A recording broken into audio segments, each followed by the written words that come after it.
15장 1절에서 16절 말씀입니다. 대만 사람 엘리바스가 대답하여 이르되 지혜로운 자가 어찌 헛된 지식으로 대답하겠느냐? 어찌 동풍을 그의 복부에 채우겠느냐? 어찌 도움이 되지 아니하는 이야기 무익한 말로 변론하겠느냐?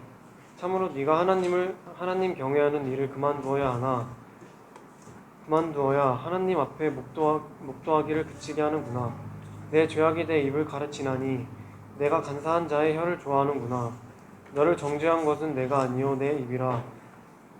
내 입술이 너에게 불리하게 증언하느니라. 내가 제일 먼저 난 사람이냐? 산들이 있기 전에 내가 출생하였느냐? 하나님의 오묘하심을 내가 들었느냐? 지혜를 홀로 가졌느냐? 네가 아는 것을 우리가 알지 못하는 것이 무엇이냐? 네가 깨달은 것을 우리가 소유하지 못한 것이 무엇이냐? 우리 중에는 머리가 흰 사람도 있고 연료한 사람도 있고 내 아버지보다 나이가 많은 사람도 있느니라. 하나님의 위로와 은밀하게 하시는 말씀이 내게 작은 것이냐? 어찌하여 내 마음을 불만스러워하며 내 눈을 번뜩거리며 내 영이 하나님께 분노를 터뜨리며 내 입을 놀리느냐? 사람이 어찌 깨끗하겠느냐? 여인에게서 난 자가 어찌 이롭겠느냐? 하나님은 어룩한 자들을 믿지 아니하시나니 하늘이라도 그가 보시기에 부정하거든. 하물며 악을 저지르기를 물 마심같이 하는 가증하고 부패한 사람을 용납하시겠느냐. 아멘. 예. 오늘은 저희 은혜로 장로교회에서 1년에 3번 절기를 지키는, 저희들은 3번 절기를 지킵니다. 4월 달에 부활절, 11월 달에 추수감사절, 12월 달에 성탄절, 이렇게 3번의 절기를 지킵니다. 오늘은 그 가운데 하나인 추수감사절로 지키는 날입니다. 그래서 예배 전에 또 이런 특별한 순서를 가지기도 했습니다. 혹시 또 시간이 많이 갔으니까 설교가 짧지 않을까 생각하시겠지만 그런 경우는 없습니다. 예, 기대를 아예 내려놓으시고 평소와 똑같습니다. 대신에 2부 순서가 없기 때문에 식사 편안하게 하시고 오늘은 그 마무리 뒷정리도 좀 다른 셀이 도와서 빨리 이렇게 마쳤으면 좋겠습니다. 간단하게 추수감사절이 우리에게까지 어떻게 11월 셋째 주에까지 전달되었는지 그 과정을 알고 계시겠지만 제가 간략하게 한 번만 더 점검해 드리겠습니다. 저희들이 지금 추수감사절을 드리는 것은 성경의 구약시대의 3대 절기 가운데 하나에서 유래했습니다. 구약시대의 3대 절기가 뭔지 아시겠습니까? 첫 번째 유월절, 그 다음에 초막절, 마지막에 77절, 사실은 77절이 먼저 나오고 초막절이 뒤에 나오는 겁니다. 그리고 우리가 추수감사절의 근거로 삼는 것은 초막절입니다. 초막절을 다른 말로 수장절, 추수해서 거둬들였다, 혹은 다른 말로 장막절, 장막을 지어서 거기에서 거했다, 이런 의미로 성경적인 근거는 구약 성경의 초막절에서 왔습니다. 그런데 왜 그것이 11월 셋째 주일이냐, 오늘 예배를 드리느냐, 여기에 대해서는 직접적인 계기가 청교도들이 감사를 드렸던 날이 바로 그 날이기 때문입니다. 여기서 말하는 청교도라고 하는 것은 그냥 쉽게 말해서 영국의 칼빈주의자들입니다. 원래 영국은 로마 캐톨릭을 믿던 나라였는데 헨리 8세가 이혼을 하면서 로마 교황과 갈등이 생기면서 우리는 독자적인 종교를 갖겠다 한 것이 영국 성공회입니다. 예, 영국 성공회가 사실은 로마의 형태를 가지고 있으면서도 또 개신교의 형태도 가지고 있는 이런 애매한 상태에서 이 캐톨릭적 성향을 가진 사람이 개신교를 가진 사람, 청교도들을 많이 압박했습니다. 그래서 견디다가 못해서 그들이 미국으로 이주했던 그 사람들이 바로 청교도들입니다. 신앙의 자유를 찾아서 그들은 미국 땅으로 떠나갔습니다. 우리가 가장 잘 알고 있는 사람은 102명이 1620년 9월 6일에 메이플라워호라는 배를 타고 영국의 남해안 플리머스 항구를 출발한 것이 그 출발점입니다. 그리고 1620년 11월 11일 미 북동부 매사추세츠주의 카드 해안에 도착한 것이 그 계기입니다. 그리고 그들은 거기에 도착해서 그곳 이름을 플리머스로 지었습니다. 왜 그랬냐 하면 자기들이 출발했던 항구, 영국의 항구의 이름을 그대로 따서 플리머스로 지었던 것이 계기가 되었습니다. 아무튼 이들은 63일의 긴 장고의 항해 끝에 미국 땅에 닻을 내리게 되었는데 그들이 도착했을 때 해피한 일만 있었던 것이 아니라 어려운 난관들이 그들 앞에 있었습니다. 11월 중순, 지금입니다. 지금 미국 중동부에는 강한 바람과 때로는 눈보라가 내리는 날씨입니다. 마찬가지로 그해 1620년에 한 해 겨울을 나는데 102명이 출발을 했는데 그 한 해를 지난 동안 절반이 목숨을 잃어버렸습니다.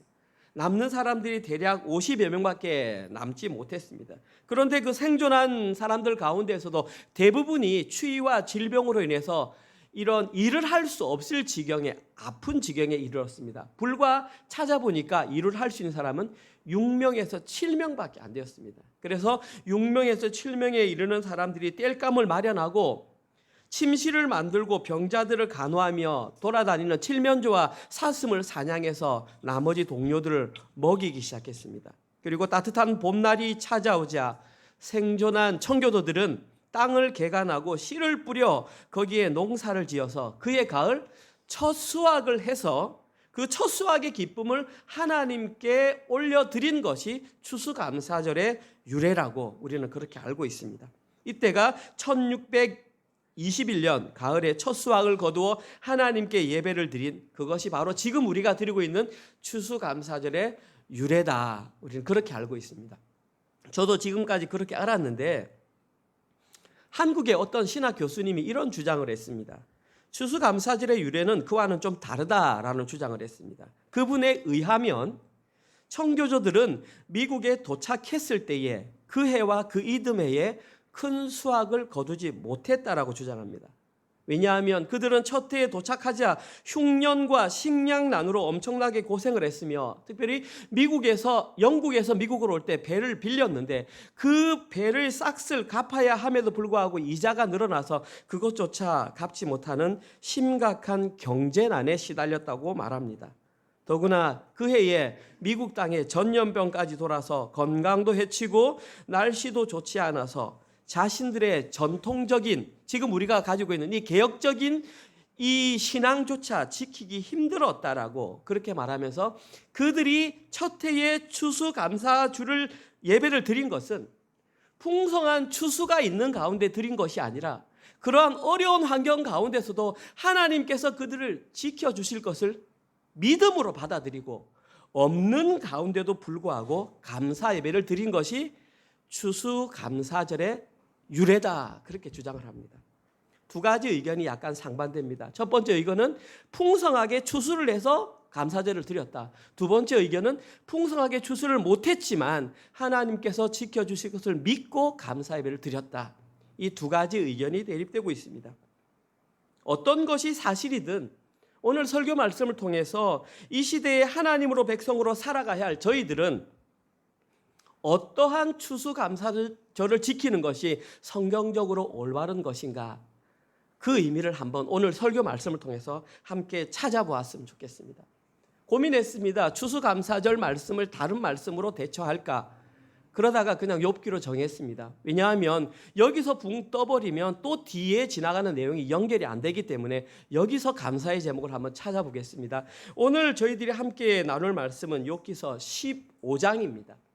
지금 저는 욥기서 말씀을 3주째 설교하고 있습니다. 첫 번째 제목이 뭐였습니까? 까닭 없는 고난이었습니다. 두 번째 제목이 까닭 없는 긍휼이었습니다. 오늘 세 번째 설교 제목이 까닭 없는 감사입니다. 참 많이 욥기서를 설교 준비하면서 어려움을 많이 느낍니다. 일단 참고 자료도 많이 없고 이 내용이 무슨 말인지 해석하는 자체가 어렵기 때문입니다. 그러함에도 불구하고 제가 이렇게 어려운데 여러분들이 이렇게 함께 동참하시는 모습을 보면서 제가 힘을 내어서 다시 말씀을 준비합니다. 그러니까 오늘도 이 본문 가운데 나타난 하나님의 음성을 함께 캐치했으면 좋겠습니다. 욥기서 15장은 지금 3분의 1 지점을 지나가고 있다고 볼 수 있습니다. 욥기는 전체 42장까지 구성되어 있는데 까먹었을까 봐 제가 다시 한 번 더 확인해드리고 넘어가겠습니다. 욥기는 전체 42장으로 구성되어 있는데 1장과 2장에는 하나님의 천상회의가 기록되어 있습니다. 그때는 산문의 형태로 기록됐다. 일반적인 글처럼 쓰였다고 말씀드렸습니다. 그리고 3장부터는 욥의 탄식이 시작되는데 이때는 운문의 형태로 시의 형태로 기록되어 있다고 말씀드렸습니다. 그리고 욥의 탄식을 시작으로 26장까지 욥과 세 친구의 끊임없는 논쟁이 세 차례 진행됩니다. 그리고 어저께까지 우리가 묵상했던 14장까지가 1차 논쟁입니다. 그러니까 1차 논쟁 보십시오. 욥이 말하고 엘리바스가 반박하고 욥이 대답하고 빌닷이 반박하고 욥이 대답하고 소발이 반박하고 이게 1차 전쟁입니다. 그리고 오늘 본문에서 2차 전쟁이 시작됩니다. 그리고 그 2차 전쟁, 3차 전쟁 끝나는 것이 26장. 27장부터 31장에는 욥이 혼자 독백합니다. 하나님 외치는데 그 독백의 주장이 뭐냐 하면 저는 여전히 결백합니다. 이게 욥의 독백입니다. 그러자 하나님께서 32장에서 37장 사이에 엘리후라고 하는 사람을 등장시키면서 하나님을 대변하는 마음을 일부 비추어 줍니다. 그러나 하나님께서는 마지막 최후의 순간에 38장에서 41장 사이에는 직접 나타나셔서 욥에게 말씀하십니다. 두 가지를 말씀하십니다. 첫 번째, 하나님의 지혜가 어떠한 줄 아느냐? 하나님의 능력이 어떠한 줄 아느냐? 그리고 이 말을 듣고 그때서야 비로소 욥이 고백을 합니다. 이것이 욥기서의 결론입니다. 욥기 42장 5절과 6절입니다. 하나님의 음성을 듣고 욥이 말합니다. 내가 주께 대하여 귀로 듣기만 하였사오나 이제는 눈으로 주를 배움나이다. 그러므로 내가 스스로 거두어드리고 티끌과 제 가운데서 회개하나이다. 독백에서는 나는 무죄합니다 라고 말하던 그 욥이 하나님의 음성을 듣고 티끌과 제 가운데서 회개합니다. 그렇게 했습니다. 비록 욥은 하나님으로부터 의롭다라는 지금으로 말하면 칭의의 말을 들었지만 하나님 앞에서는 회개할 수밖에 없는 한낱 피조물에 불과한 존재라는 것을 저 순간에 고백을 했다라는 것입니다. 그리고 이 욥이 고백한 것은 앞으로 우리가 인생을 살아가면서 해야 할 고백이기도 한 것입니다. 오늘 본문 말씀에는 이 내용 가운데에 하나님께서 욥으로부터 받아내었던 저 고백을 듣고 싶었던 한 사람 엘리바스가 욥과 치열한 논쟁을 벌이는 장면인데 안타깝게도 엘리바스는 그 스스로의 속에 남아있던 인과율의 한계로 인해서 이러한 대답을 이끌어내지 못하는 장면이 바로 오늘 본문입니다.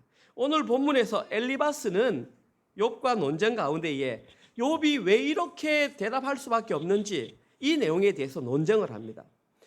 그런데 제가 계속해서 이 설교를 드리면서 여러분들이 좀 어려워하는 부분이 있는 것 같습니다. 목사님께서 계속 인과율 이렇게 말하는데 도대체 성경에서 말하는 인과율이 무엇입니까? 저는 은혜로 장로교를 개척하면서 계속 이 내용을 언급해 왔었습니다. 제가 욥기서에만 이 말을 하는 것이 아니라 계속 해왔던 말인데 특별히 이 내용이 욥기에 많이 기록되어 있기 때문에 제가 자주 반복하는 것입니다. 혹시 모르시는 분이 계실까 봐 한번 풀어드리고 가겠습니다. 제가 말씀드리는 이 인과율이라고 하는 이것은 뭐냐 하면 이겁니다.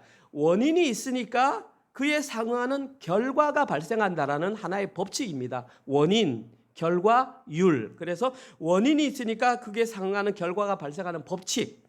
여기에 해당하는 가장 대표적인 사상이 바로 인과응보입니다.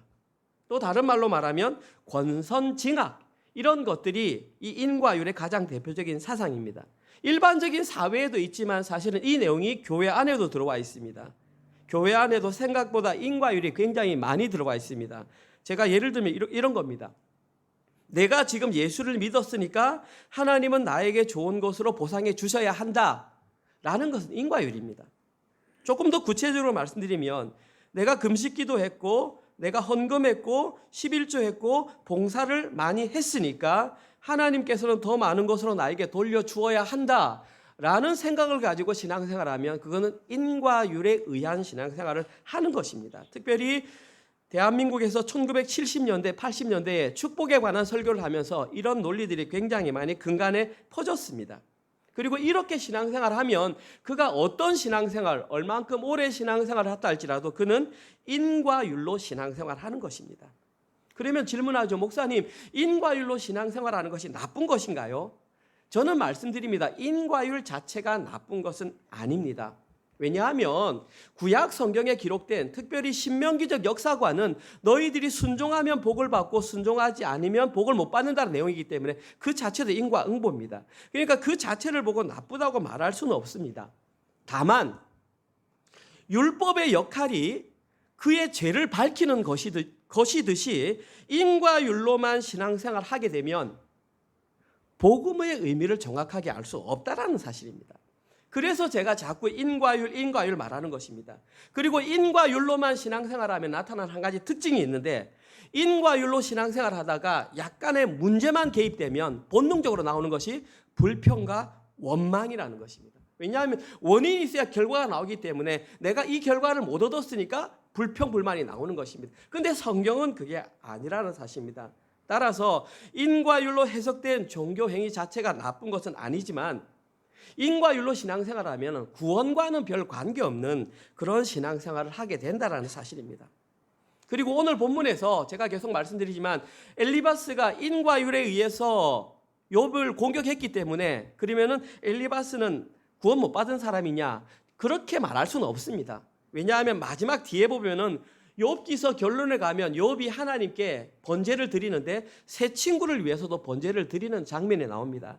따라서 욥기에서 여러분들이 성경을 볼 때 욥은 착한 사람, 욥의 친구들은 악한 사람, 이런 이원론으로 읽으면 안 됩니다. 욥도 착한 게 있고 친구들도 착한 게 있고 친구들이 잘못한 것도 있고 욥도 잘못한 것이 있습니다. 그런 원리로 봐야지 성경을 읽으면서 계속 욥이 나오니까 욥은 우리 편, 새 친구는 나쁜 편, 그렇게 성경을 봐서는 안 된다는 사실입니다. 아무튼 오늘 본문에서 엘리바스는 인과율에 근거한 세 가지로 욥을 책망합니다. 욥을 뭐라고 합니다. 그 세 가지를 먼저 살펴보겠습니다. 첫 번째, 책망한 세 가지 근거. 첫 번째 욥을 책망했던 근거는 욥의 말입니다. 말. 오늘 본문 2절에서 6절입니다. 오늘 본문 2절에서 6절. 한번 욥의 어떤 말을 그 꼬투리를 잡았는지 한번 보십시오. 지혜자가 어찌 헛된 지식으로 대답하겠느냐? 어찌 동풍을 그의 복부에 채우겠느냐? 어찌 도움이 되지 않은 이야기, 무익한 말로 변론하겠느냐? 참으로 네가 하나님 경외하는 일을 그만두어 하나님 앞에 묵도하기를 그치게 하는구나. 네 죄악이 네 입을 가르치나니 네 간사한 자의 혀를 좋아하는구나. 너를 정죄한 것은 내가 아니요 네 입이라. 네 입술이 내게 불리하게 증언하느니라. 지금 여기에서 첫 번째 엘리바스는 욥을 책망합니다. 그리고 너는 이것 때문에 하나님께 고난받는 거야. 그 근거가 네 말이라는 것입니다. 여기서 가장 첫 번째 나오는 단어는 2절에 헛된 지식이죠. 여기 헛된이라는 단어가 여러분 놀라시겠지만 루아흐입니다. 보통 우리는 루아흐는 성령으로 쓰는데 여기서는 바람의 뜻입니다. 그러니까 너는 지금 바람 지식을 가지고 있다. 바람 지식이 뭐 허황된. 그래서 그 뒷변에 뭐라고 했냐면 어찌 동풍, 네 말은 동풍이다. 동풍은 뜨겁고 건조한 사막의 바람을 말합니다. 그러면서 3절에 뭐라고 말하냐면 이렇게 말합니다. 네 말은 바로 도움이 되지 아니하는 이야기다. 여기서 말하는 도움이 되지 않는다, 이 말은 유익하지 않는 이야기다, 이 말입니다. 그 뒤에 무익한 말은 뭐냐 하면 무가치한 말이다, 이 말입니다. 따라서 이 두 단어를 합쳐서 요약하면 이렇습니다. 지금까지 욥이 했던 모든 말은 전혀 유익하지 못한 무익한 말이다. 그러면서 5절에서 결정적으로 이 말을 합니다. 네 죄악이 네 입을 가르치나니 보십시오. 네가 간사한 자의 혀를 좋아하는구나. 원어 그대로 직역하면 자네가 아무리 지혜자의 언어를 구사한다 하더라도 너는 잘못되었어. 이게 원어입니다. 자네가 아무리 지혜자의 언어를 구사한다 하더라도. 지금 엘리바스는 욥의 그 화려한 말을 인정합니다. 그러나 그 말 자체를 거부하고 있습니다. 그래서 결정적으로 6절에서 내가 너를 정죄하는 것이 아니라 네 입, 즉 다시 말해서 네 입술에서 나오는 그 말이 너를 정죄하고 있다. 첫 번째 엘리바스는 욥의 말을 가지고 그를 정죄했습니다. 그를 판단했습니다. 근데 제가 읽어보니까 실제로 욥이 좀 말이 거칠었던 것 같습니다. 왜냐하면 이 한 사람만 이렇게 말을 하면 엘리바스가 주관적일 수 있는데 또 다른 친구들도 이와 유사한 말을 했던 적이 있거든요. 욥기서 8장 1절에서 2절입니다. 보십시오. 다른 친구 수아 사람 빌닷이 대답하여 이르되 이렇게 말했습니다. 네가 어느 때까지 이런 말을 하겠으며 어느 때까지 내 입의 말이 거센 바람과 같겠는가? 저기도 거센 바람이라는 단어, 아까 말했던 동풍과 같은 뜻이 나오지 않습니까? 이것이 의미하는 것은 욥이 실제로 그의 입술을 통해서 거친 말, 그의 격한 감정을 드러내었던 것으로 보입니다. 그리고 만약에 욥이 친구들에게 격한 감정으로 말을 심하게 했다면 이것은 욥의 잘못입니다. 하지만 욥의 친구들은 욥을 인과율을 근거로 하여 책망할 것이 아니라 그 당시 욥의 상태를 좀 인지하고 사랑하는 마음으로 품어줘야 하는 것이 진짜 친구의 모습이었다. 그렇게 생각합니다. 두 번째입니다. 두 번째로 엘리바스가 욥을 책망했던 근거는 전통입니다. 전통. 대대로부터 내려오는 전통. 쉽게 말해서 욥 너는 지금 전통을 어겼기 때문에 고난을 받는 거야. 오늘 보면 7절에서 10절. 네가 제일 먼저 난 사람이냐? 산들이 있기 전에 네가 출생하였느냐? 하나님의 오묘하심을 네가 들었느냐? 지혜를 홀로 가졌느냐? 네가 아는 것을 우리가 알지 못하는 것이 무엇이냐? 네가 깨달은 것을 우리가 소유하지 못한 것이 무엇이냐? 우리 중에는 머리가 흰 사람도 있고 연로한 사람도 있고 네 아버지보다 나이가 많은 사람도 있느니라. 지금 제가 첫 번째 읽어드렸던 7절 네가 제일 먼저 난 사람이냐, 이것은 신학적으로 논쟁이 있습니다. 두 가지 해석이 있는데 첫 번째 네가 제일 먼저 난 사람이냐, 이 말은 네가 연장자들보다 지혜로운 사람이냐, 이렇게 해석하는 사람이 있습니다. 두 번째 말 그대로 네가 제일 먼저 난 사람이냐, 네가 아담보다 더 흠이 없는 사람이냐, 이렇게 질문한다고 해석하는 경우도 있습니다. 둘 다 신학자들은 옳다고 봅니다. 그런데 오늘 본문 문맥상 저는 첫 번째로 해석을 하고 싶습니다. 네가 모든 연장자들보다 더 지혜로운 사람이냐. 지금 이 엘리바스는 나이를 들어서 욥을 책망하고 있는 것입니다. 이것으로 보아 우리는 엘리바스가 욥보다 현실적인 나이가 더 많았던 것처럼 보입니다. 그래서 8절에서 책망하는 투로 이렇게 말합니다. 네가 홀로 지혜를 가졌느냐? 의문문이지만 이걸 평서문으로 바꾸면 너만 홀로 지혜를 가진 것이 아니기 때문에 너는 노인의 말을 들어야 한다. 지금 이렇게 말하고 있는 것입니다. 그러면서 그 증거를 제시하는 것이 10절에 흰머리를 제시했습니다. 우리 중에는 머리가 흰 사람도 있다. 흰머리는 보통 나이가 많은 사람을 말하잖아요. 나이로 밀고 가는 거잖아요, 지금. 이러한 전통은 지금 이 시대에도 합니다. 어떤 두 사람이 악유를 하다가 의견 다툼이 있으면 제일 먼저 하는 게 뭡니까? 너 몇 살이야? 저 얘기입니다, 지금. 지금 이 시대에도 인과율로 판단하는 사람들은 불리해지면 나이를 먼저 내세웁니다. 그리고 이때 애매해지는 것이 빠른 나이, 그리고 이런 내용 대신에 이런 내용을 엘리바스만 주장한 게 아닙니다. 아까 말했듯이 또 다른 친구 빌닷도 똑같이 이 내용을 언급한 적이 있습니다. 여기서 8장 8절에서 10절. 빌닷이 한 말입니다. 청하건대 너는 옛 시대 사람에게 물으며 조상들이 터득한 일을 저기 보십시오. 조상들이 터득한 일을 배울지어다. 우리는 어제부터 있었을 뿐이라 우리는 아는 것이 없으니 세상에 있는 날이 그림자와 같으니라. 그들이 내게 가르쳐 이르지 아니하겠느냐? 그 마음에서 나오는 말을 하지 아니하겠느냐? 지금 빌닷은 엘리바스보다 조금 더 오래된 전통을 가지고 지금 욥을 공격하고 있습니다. 그리고 하는 말의 결론은 전통을 통해서 배워야 한다. 지금 그것을 말하고 있습니다. 아까도 말씀드렸지만 세상적인 관점에서 보면 일면 일리가 있습니다. 그리고 때로는 저희들은 선배들로부터 전통을 통해서 배워야 할 것이 있습니다. 저는 전통 자체를 무시하자 말하는 것이 아닙니다. 다만 성경을 보면서 기억해야 할 것이 뭐냐 하면 어떠한 경우에도 전통이 하나님의 말씀보다 앞서서는 안 된다는 사실입니다. 실제로 지금 이 시대에 전통보다 하나님의 말씀을 앞세우는 집단이 있습니다. 거기가 어디냐 하면 캐톨릭입니다. 캐톨릭에서는 우리가 보는 이 하나님의 말씀보다 교황이 말했던 교소, 그 전통이 우위에 있습니다. 그래서 성경이 이렇게 말했지만 동정녀 예수가 탄생했다 말했지만 교황이 그게 아니야 이렇게 말하면 그러면 그것이 성경을 앞서는 그것이 캐톨릭의 교리입니다. 지금 마찬가지 아닙니까? 전통을 앞세우는 것은 어떤 경우에도 하나님의 말씀보다 앞세울 수 없습니다. 따라서 만약에 욥의 친구들이 하나님의 지혜의 말씀보다 전통을 더 앞세웠다면 그것은 결코 하나님의 보시기에 좋은 행동이 아니었다라는 사실입니다. 마지막 세 번째로 엘리바스가 욥을 책망했던 근거는 욥의 태도, 욥의 애티튜드입니다. 네 자세가 그렇기 때문에 너는 지금 고난 받는 거야. 오늘 보면 11절에서 16절입니다. 한번 발견해 보십시오. 하나님의 위로와 은밀하게 하시는 말씀이 내게 작은 것이냐? 어찌하여 네 마음에 불만스러워하며 네 눈을 번뜩거리며 네 영이 하나님께 분노를 터뜨리며 내 입을 놀리느냐? 사람이 어찌 깨끗하겠느냐? 여인에게서 난 자가 어찌 의롭겠느냐? 하나님은 거룩한 자들을 믿지 아니하시나니 우리는 보통 천사라고 봅니다. 하늘이라도 그를 보시기에 부정하거든 하물며 악을 저지르기를 물마심같이 하고 가증하고 부패한 사람을 용납하시겠느냐. 가장 먼저 살펴볼 게 11절입니다. 엘리바스는 아주 재미있는 표현을 합니다.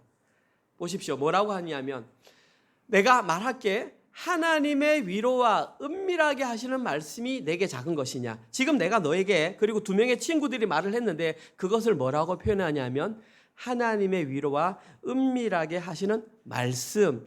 자기가 했던 말이 지금 하나님의 말씀이라고 말하는 것입니다. 쉽게 말해서 자기는 하나님으로부터 사명감을 받아서 내가 이 말을 하는데 너 왜 내 말 안 듣니? 네 불경건한 거야. 이렇게 욥을 책망했던 것입니다. 그리고 그 표현이 12절에 눈이 번떡거리면서 지금 욥이 눈이 번떡거리면서 눈을 부라리면서 어른이 말하는데 어디 감히 대들어 지금 이 말입니다. 그리고 그 다음 절에 네 분노를 지금 하나님께 터뜨리느냐. 16절에 그러한 네 모습이 뭔 줄 아니? 네 모습이 바로 부패한 사람이야. 여기에 기록된 부패한 원어는 타락한입니다. 네가 바로 타락한 사람이야. 다시 말해서 지금 엘리바스는 욥을 타락한 사람으로 자기 기준으로 정죄했다 했습니다. 너는 이러한 태도를 가졌기 때문에 타락한 사람. 마찬가지로 이렇게 욥을 정죄했던 사람이 있습니다. 그 사람의 이름은 소발입니다. 욥기서 11장 10절에서 12절. 소발은 어떻게 했는지 보십시오. 하나님이 두루 다니시며 사람을 잡아 가두시고 재판을 여시며 누가 능히 막을 쏘냐. 하나님은 보십시오. 허망한 사람을 아시나니 악한 일은 상관하지 않으시는 듯하나 다 보시느니라. 허망한 사람은 지각이 없나니 그의 출생함이 들나귀 새끼 같으니라. 엘리바스는 부패한 사람, 타락한 사람이라고 했지만 소발은 그를 허망한 사람, 원어는 텅 빈 사람, 마음이 비었든지 머리가 비었든지 뭐가 비었든지 텅 빈 사람. 그래서 네 텅 빈 모습이 뭐와 같은 줄 알아? 바로 들나귀 새끼 같아. 짐승 같다는 말입니다. 한마디로 정죄를 했다는 것입니다. 그런데 과연 엘리바스와 소발은 욥에게 이런 말을 해도 될 정도로 의로운 존재였습니까?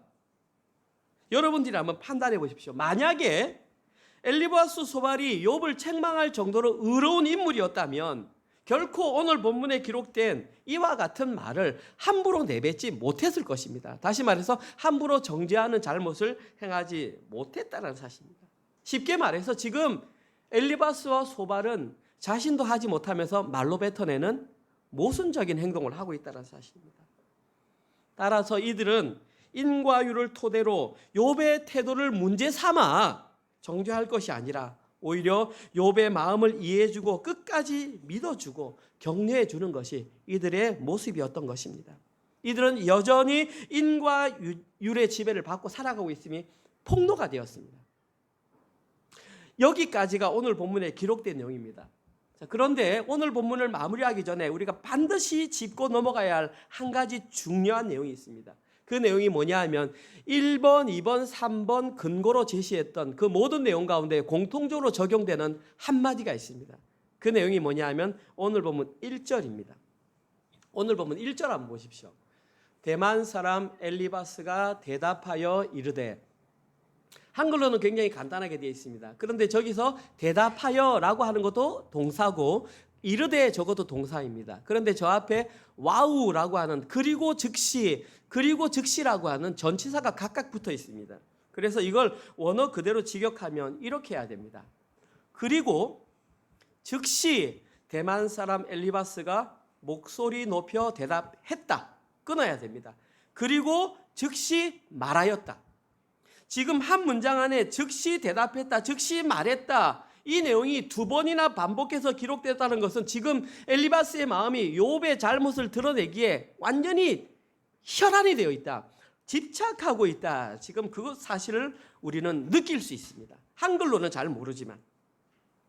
그래서 이 문제를 해결해야 합니다. 그러면 왜 엘리바스는 이토록 욥의 잘못을 밝혀내는 데 집착했던 것일까요?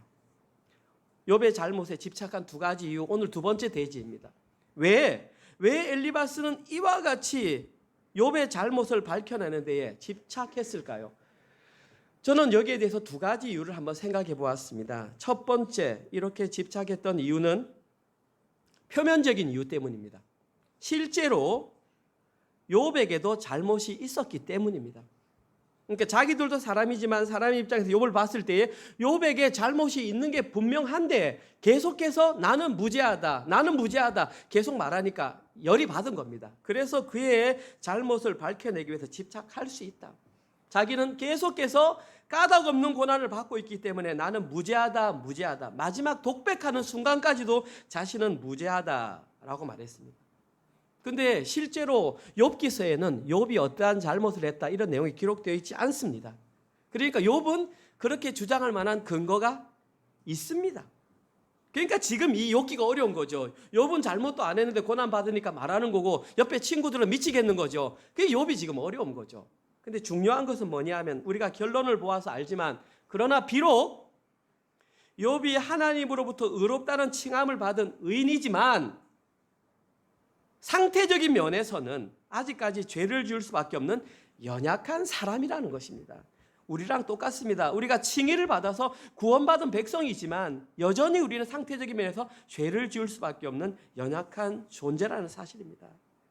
다시 말해서 지금 욥은 자신이 까닭 없이 고난을 받는 것을 사실이지만 무조건 자신에게는 죄가 없어요, 나는 무죄예요 말하는 것은 하나님 앞에서 옳지 못한 행동이라는 것입니다. 왜 그런 줄 아십니까? 욥이 이렇게 행동하는 것조차 인과율에 물들어 있기 때문입니다. 보십시오. 나는 죄를 짓지 않았으니까 나는 무죄해. 이건 역시 인과율이라는 것입니다. 나중에 결론 부분에서 나오지만 욥 자신도 하나님께서 조목조목 질문하셨을 때에 내가 이러한 잘못을 했구나. 하나님 제가 잘못했습니다라고 회개하는 모습이 그걸 증명하는 것입니다. 이것이 표면적인 이유입니다. 집착한 이유, 욥에게도 잘못이 있었기 때문에. 두 번째 이유는 내면적인 이유입니다. 이건 저의 해석입니다. 혹시 여러분들이 동의하지 못하실 수도 있습니다. 저는 욥기를 계속 묵상하면서 느끼는 게 뭐냐 하면 힘들다, 마음이 아프다.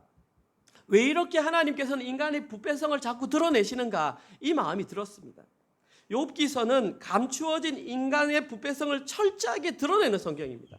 뭔가를 좀 감추고 있었는데 그럴듯한 신앙생활을 하고 있었는데 교회에서 찬양도 하고 봉사도 하고 하는데 욥기서가 자꾸 발각시키는 것입니다. 인간의 부패성이 얼마나 더러운지를. 오늘 본문에서도 엘리바스는 욥의 잘못을 집요하게 추적했지만 결국은 집요하게 추적하다가 밝혀진 것이 뭐냐면 자신의 부패성이 밝혀지고 말았습니다. 친구의 부패성을 밝히려다가 자신의 부패성이 그대로 드러난 모순되는 행동이 바로 욥기에 기록되어 있습니다. 욥기서를 제가 처음 설명할 때 이미 말씀드렸습니다. 시대적인 배경을 말씀드릴 때에 욥기의 시대적인 배경은 어디라고 했습니까? 족장 시대라고 했습니다. 족장 시대, 아브라함 시대와 거의 비슷한 시대라고 그랬습니다. 이 말이 의미하는 것은 아브라함 시대는 뭐가 없었다? 율법이 없었다. 율법은 그로부터 430년 후에 모세로부터 받았다. 그런데 그럼에도 불구하고 욥기서에서 인간의 부패성을 이렇게 밝히는 이유는 모세 시대에 생긴 그 율법, 그 생긴 이후로 이 범죄한 인간들은 진심으로 하나님께 돌아가고 회개하는 것이 아니라 율법이라고 하는 종교의 그늘에 싹 숨어가지고 실제로 자기는 변하지 않으면서 그 율법에서 제시하는 몇 가지 조항들, 예를 들면 제사 지내라, 제사 지내라. 그러니까 하나님께서 제사 지내라고 제사 지내면서 자기는 안 변하는 거예요. 그 제사 제도라는 그 뒤에 숨어가지고 실제로 자신은 변하지 않는 이러한 방법을 계속해서 선택했기 때문에 이미 그 뒤로 넘어가서 그 전부터 너희들은 악한 존재였어 라는 것을 밝히고 있습니다.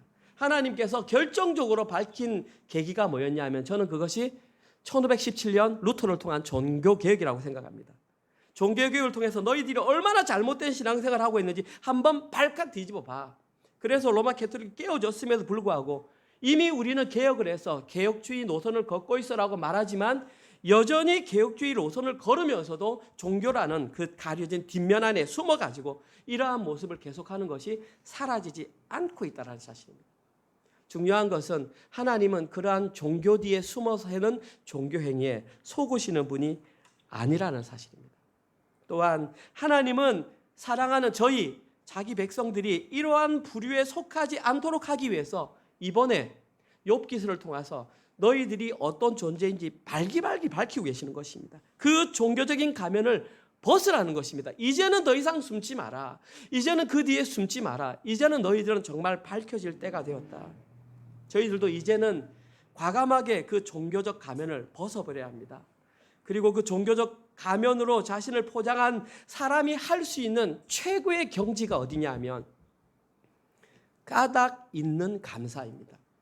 교회에 나와서 종교적인 행위를 하면서 모든 걸 다 감사하면서 그들이 할 수 있는 것은 까닭 있는 감사까지. 하나님께서 나에게 이걸 해주셨으니까 감사해요. 하나님께서 나에게 이걸 해주셨으니까 감사해요. 여기까지 교회에서 있으면 표면적으로 모른다는 사실입니다. 감사하며 살기 때문에. 그런데 하나님께서는 우리에게 그것보다 수준 높은 걸 요구하신다는 것입니다. 인과율에서 내가 네게 이걸 줬으니까 너 감사해, 그것이 아니라 그럼에도 불구하고 내가 네게 주지 않았음에도 불구하고 너 감사할 수 있겠니?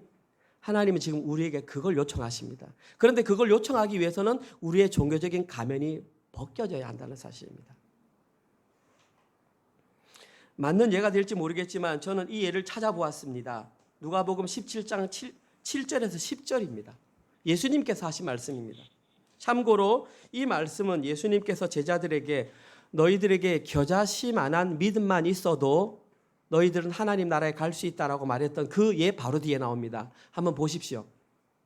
너희 중 누구에게 밭을 갈거나 양을 치거나 하는 종이 있어 밭에서 돌아오면 그더러 곧 와서 앉아서 먹으라 말할 자가 있느냐. 저기서 말하는 것은 종에게 네 일하고 왔으니까 밥 먹어라고 말하는 주인이 있느냐 이 말입니다. 도리어 그 종에게 내 먹을 것을 준비한 후에 띠를 띠고 내가 먹고 마시는 동안에 옆에서 수종 들고 너는 그 후에 먹고 마시라 말하지 않겠느냐. 일반적인 모습입니다. 그런데 명한 대로 하였다고 종에게 감사하겠느냐? 이와 같이 너희도 명령받은 것을 다 행한 후에 이르기를 우리는 무익한 종이라 우리가 하여야 할 일을 한 것뿐이라 할지니라. 예수님께서 비유로 하신 말씀입니다. 지금 예수님께서 이 말씀을 하신 이유는 종과 주인은 어떤 관계가 통하지 않는다? 인과율이 통하지 않는다. 까닭 있는 감사가 통하지 않는 그 관계가 바로 종과 주인의 관계라는 것입니다. 인과율이 통하지 않는 유일한 관계, 종과 주인의 관계. 종은 봉사를 하고도 거기에 대한 보상을 받을 수 없는 관계. 지금 예수님께서는 이 비유를 통해서 까닭 없는 감사를 할 수 있는 관계가 무엇인지를 우리에게 밝혀주고 있습니다. 어떤 사람이 까닭 없는 감사를 할 수 있는 줄 아니? 그 사람이 누구냐 하면 자기 스스로를 종으로 인정하는 사람. 앞에 예를 든다면 겨자씨만한 믿음을 가진 그 사람만 저 일을 할 수 있다는 것입니다. 이것이 바로 성경에서 예수님께서 말씀하셨던 까닭 없는 감사를 할 수 있는 관계, 은혜의 복음을 진짜 누린 관계. 여러분과 똑같은 표정이었을 거예요. 제자들에게 이 말씀했을 때 긴가민가 알쏭달쏭 하잖아요. 그래서 예수님이 잘 이해가 안 되는구나. 내가 하나 더 알려줄게. 그 바로 구절이 11절부터 나옵니다. 또 다른 예를 말씀하십니다. 그 후에 예수께서 예루살렘으로 아닙니다. 제가 잘못했나 봅니다. 17장 11절 바로 뒤에입니다. 예, 제가 합니다. 예수께서 예루살렘으로 가실 때에 잘 들어보십시오. 사마리아와 갈릴리 사이로 지나가시다가 이 바로 뒤에 예수님께서 사마리아와 갈릴리로 지나갔다. 이 말이 의미하는 것은 뭐냐면 사마리아 사람은 이방 사람, 갈릴리 사람은 유대인. 그러면 이 둘 사이에는 뭐가 섞여 있었다? 이방인과 유대인이 섞여 있었다. 한 마을을 가시다가 나병 환자 10명이 예수를 만나 멀리 서서 소리 높여 이르되 예수 선생님이여 우리를 불쌍히 여기소서 하거늘 보시고 이르시되 가서 제사장들에게 너희 몸을 보이라 하셨더니 그들이 가다가 깨끗함을 받은지라. 그 중에 한 사람이 자기가 나은 것을 보고 큰 소리로 하나님께 영광을 돌리며 돌아와 예수의 발 앞에 엎드려 감사하니 그는 사마리아 사람이라. 아까 제가 말씀드렸잖아요. 이방인과 유대인이 섞여 있는데 10명이 문둥병에 걸렸는데 다 나았는데 찾아와서 감사한 사람은 이방인 사마리아 사람 한 사람입니다. 예수께서 대답하여 이르시되 10사람이 다 깨끗함을 받지 아니하였느냐? 그 9은 어디 있느냐?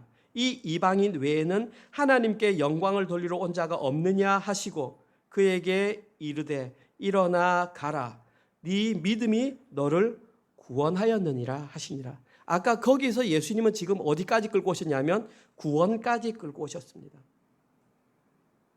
나병을 고침받은 사람은 모두 10사람이었습니다. 그러면 그들은 어떤 의무를 가진 사람이냐면 까닭 있는 감사를 해야 할 사람입니다. 왜? 내가 고침을 받았으니까 감사하는 게 당연한 것입니다. 아까 말했던 최고의 경지입니다. 그런데 이 사람은 그까지도 못했어. 그러면 그냥 이것으로 끝나면 되는데 예수님께서 그에게 뭐라고 말씀하셨냐면 네 믿음이 죄사함을 받았다. 다시 말해서 네 마음속에 겨자씨만한 믿음이 있다. 구원을 선포하셨습니다. 왜 예수님께서는 이 사람에게 구원을 선포하셨을까요? 답은 간단합니다. 네가 바로 종과 같은 사람이다. 네가 바로 까닭 없는 감사를 할 수 있는 사람이다. 다시 말해서 이 사마리아 사람만 까닭 있는 감사를 넘어 까닭 없는 감사를 드릴 수 있는 사람으로 인정해 주었다는 것입니다. 오늘 본문은 명확하게 그들에게 뭐가 있다고 말했습니까? 구원이 있다고 말했습니다. 여러분들에게 제가 윤리를 가르치는 게 아니라 구원이 어떻게 이루어지는지를 겨자씨만한 믿음이 있어야 구원을 받는데 그건 누구냐면 감사했던 그 사람, 다시 말해서 까닭 있는 감사할 수 있는 사람만 까닭 없는 감사할 수 있다는 것입니다. 나는 이 감사 안에서 이 감사가 아니고 성경은 똑같은 걸 똑같이 반복해서 말하고 있는 것입니다. 이처럼 구원은 자신이 하나님의 종, 피조물임을 철저하게 인정하는 까닭 없는 감사를 드릴 수 있는 자들에게 주어진 특권입니다. 이것이 영생이고 이것이 자유고 이것이 해방입니다. 함부로 구원받았다고 생각하지 말라는 얘기입니다. 10명 가운데에 그것도 이방인만 찾아와서 감사했습니다. 까닭 없는 감사를 할 수 있는 사람이 진짜 구원받은 사람이라는 말입니다. 지난 주 중에 시간이 갔지만 하겠습니다. 우리가 계속해서 기도했던 하엘이 아빠를 만났습니다. 지금 하엘이의 상태를 간단하게 말씀드리면 하엘이는 지금 반신불구가 되었습니다. 왼쪽 손, 왼쪽 발을 움직이지 못합니다. 이 왼쪽 말도 잘 못하기 때문에 말이 어눌합니다. 그래서 한동안 학교를 못 갔는데 학교를 가다가 또 넘어지고 하니까 지금도 학교를 못 가는데 주중에 만나서 그런 말을 했습니다. 한 3-4분이 같이 만났는데 그분이 이렇게 말씀을 했습니다. 저는 하이리에게 이러한 질병이 한꺼번에 온 것이 너무나 감사합니다. 그렇게 말했습니다. 왜냐하면요, 만약에 하이리가 조금씩 나빠졌다면 저는 이걸 감당할 수 없었을 것 같아요. 그런데 어느 날 자고 일어났는데 아이가 반신불구가 돼버리니까 이 뇌출혈인 줄 알았는데 그게 아니라 이 수종이 커져가지고 신경을 눌러서 그렇다라고 하는데 아무튼 지금도 회복하고 있는 단계에 있고 의사들은 부정적으로 생각하지만 우리 강도사님 가정에서는 나을 것을 믿고 지금 기도하고 있습니다. 저는 강도사님의 말을 들으면서 어떻게 이 상황에서 저런 감사를 할 수 있을까? 반성과 조금 이 죄책감이라 그럴까? 그런 게 들었습니다. 저는 솔직하게 말씀드리겠습니다. 저의 신앙 상태는 까닭 있는 감사의 삶을 살아가는 것도 사실 버겁습니다. 저는 호주 온 지 이제 만 12년이 돼 가고 있는데 저는 아직도 생생히 기억합니다. 제가 호주 도착한 첫날부터 지금까지 저에게 섭섭하게 했던 사람, 저에게 상처 주었던 말, 저는 지금도 생생히 기억납니다. 지우려고 해도 자꾸 안 지워집니다. 저의 한계성입니다. 여러분들은 안 그런 것처럼 하실지 모르겠지만 저는 까닭 있는 감사를 살아내는 것도 저는 솔직히 버겁습니다. 그런데 제가 욥기서를 까닭 있는 감사를 넘어서서 까닭 없는 감사를 설교해야 하니까 너무 힘듭니다. 솔직히. 중요한 것은 앞으로 20장 이상이나 남았는데 여기서 얼마나 더 발가벗겨져야 할지 솔직히 두렵습니다. 하지만 이것이 제가 여기서 해야 할 역할 같으면 저의 모습이 부끄러워도 해야 되지 않겠습니까? 그렇게 제가 그 길을 걷다 보면 하나님께서는 저를 까닭 없는 감사할 수 있는 존재로까지 만들어 가시지 않겠습니까? 오늘 설교를 마무리하겠습니다. 이 시대의 사탄은 사람들이 교회에 나오는 것을 막지도 않고 두려워하지도 않습니다. 왜냐하면 사람들이 교회에 나가도 더 이상 까닭 없는 감사를 드리는 사람이 많지 않고 거의 대부분의 사람들이 적당히 까닭 있는 감사를 드리는 선에서 자신의 신앙 수위를 조절하고 있기 때문입니다. 자동적으로 신앙 수위를 조절하니까 사탄이 할 게 없다는 말입니다. 그런데 저는 확실히 생각합니다. 오늘 첫 번째 질문에서 청교도들은 까닭 없는 감사를 드렸다고 저는 확신합니다. 왜냐하면 그들로부터 개혁주의가 우리에게까지 이르렀기 때문입니다. 이 시대의 대부분의 교회에서는 더 이상 까닭 없는 고난, 까닭 없는 긍휼, 까닭 없는 감사를 가르치지 않습니다. 교회에서는 적당히 종교적인 관련된 내용을 많이 말하고 있지만 실제로 그 안을 들여다보면 전부 인과율에 중독된 까닭 있는 감사의 한계를 벗어나지 못한 것이 이 시대의 현실입니다. 그러면서도 자기 자신은 구원받았다, 하나님의 백성이라고 생각하는 것입니다. 과연 그들에게 겨자씨만한 믿음이 있으며 과연 그들이 자신 스스로를 종이라고 생각하며 까닭 없는 감사를 드릴 수 있는 존재인지를 기억해야 합니다. 그러나 예수님은 자신이 하나님의 종, 피조물임을 인정하고 예수님 앞에 무릎을 꿇는 그 한 사람에게만 구원을 선포하셨다는 것을 반드시 명심하셔야 합니다. 저는 개인적으로 욥기서를 통해서 저희들의 종교적인 가면이 더욱더 철저하게 벗겨져야 한다고 생각합니다. 왜냐하면 여기서 가면을 벗겨지면 예수님이 오실 때 덜 부끄러운데 여기서 가면이 안 벗겨지면 예수님 오실 때 상당히 황당한 일 경험하게 될 겁니다. 지금 부끄러운 것이 낫습니다. 그렇게 하려면 조금 더 힘내서 말씀 묵상하셔야 합니다. 그리고 깨달은 그 말씀 묵상을 통해서 자신이 하나님의 피조물 종임을 인정하고 말씀에 순종하는 삶을 살아야 합니다. 이러한 분들 되시기를 주님의 이름으로 축원드립니다. 아멘. 하나님 그렇습니다. 참으로 들의 풀도 먹이시고 공중 나는 새도 먹이시는데 너무나 믿음이 부족하여서 무엇을 먹을까, 무엇을 마실까, 무엇을 입을까 염려하는 우리의 모습을 바라봅니다. 하나님 이제는 더 이상 그런 것으로 염려하지 않는 신앙 가질 수 있도록 은혜를 더하여 주시옵소서. 이론이 아니라 우리의 실제 삶을 통해서 한번 그렇게 살아내보는 저희들 되었으면 좋겠습니다. 그리하여서 이 땅 가운데에도 진정으로 그렇게 사는 자들이 있구나, 세상 사람들이 바라볼 수 있는 그런 교회를 세워가기를 원합니다. 성령 하나님 도와주시옵소서. 함께하여 주시옵소서. 저희들은 연약합니다. 주님께서 지켜주지 아니하시면 저희들은 넘어질 수밖에 없습니다. 함께 동행하심으로 그러한 복을 누리는 저희들 되게 하여 주시옵소서. 하나님, 하나님께서 한 주간 동안 저희들에게 허락하신 사업체와 직장을 통하여 주일헌금과 11조와 주정헌금 또 그리고 추수감사절 헌금을 하나님께 올려드렸습니다. 하나님이 헌금을 통하여 오직 하나님 나라 영광을 위해서만 사용하게 하시고 특별히 저희들보다 더 어렵고 이 물질이 필요한 자들에게 잘 흘러가는 물질 되게 허락하여 주시옵소서.